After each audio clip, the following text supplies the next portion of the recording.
والله ما هننزل من العربيه غير لما تسامحنا يا دكتور عصام.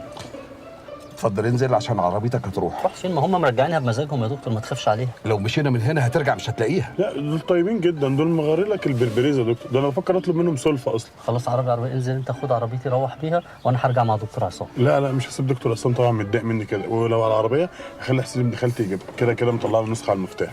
يا جماعه انزلوا من العربيه، انا مش عايز اشوفكم، اتفضلوا. يا دكتور اسمع، انت ليه مطلع لحسين ابن خالتك نسخه من مفتاح عربيتي؟ يا دكتور احنا في ايه ولا في دي مشكله، بس عايزين نرد دكتور عصام، هقول لك بعدين. دكتور بعد اذنك يا دكتور، ممكن ما تتنرفزش خالص، احنا مش حابين نشوفك في الحاله دي والله. يا مغيث يا رب. مش هينفع نسيبك لوحدك خلاص يعني. بقى حضرتك خدت حقك مننا تالت ومتلت. انا هتشل. ما اكيد حسين ده هو اللي سرق العربيه. انا هتشل. لا حسين مش حرام يا دكتور. كفايه بقى. هو انتوا ابتلاء؟ انا عايز اعرف، هو انتوا ابتلاء؟ انا اذنبت في ايه عشان تطلعوا في حياتي؟ معلش بس صلي على النبي يا طب دكتور. نتكلم في القاهره؟ مش هسمع حاجه، مش هسمع حاجه. نروح نتعشى سوا. انا عايز بطاقه حسين ده، انا عايز حسين مش بطاقه يا دكتور، حسين قريبي ده مش حرام. اديني بطاقته، هات لي بطاقته. دلوقتي عنده 14 سنه. عنده 14 سنه؟ مع ايه؟ سايب عربيه الواحد عنده 14 سنه؟ دكتور عصام يا دكتور عصام، طب فهمنا ايه اللي مزعلك مننا تحديدا؟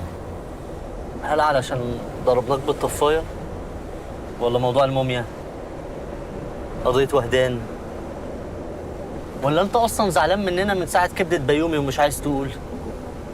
ولا الموضوع الكاوتش هو اللي ضايقك مننا؟ يا دكتور بلاش نتكلم في الاطار ده. والله يا عربي عايز اعرف بجد. والله اصلا يا دكتور في حاجه تانية بقى هي اللي مضايقاك. حاجه تانية؟ واللي فات ده عادي؟ يعني كل دول مش مكفيينك؟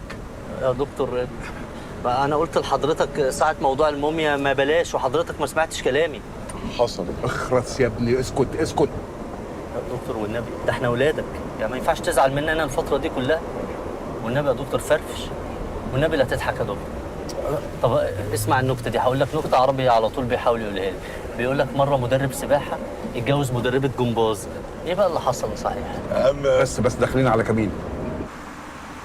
انا نفسي اكملها يا دكتور.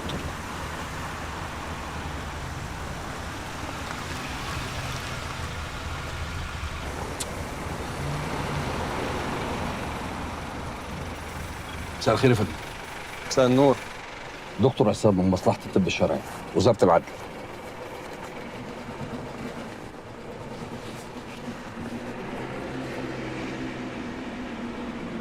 البربريز ده لسه متغير.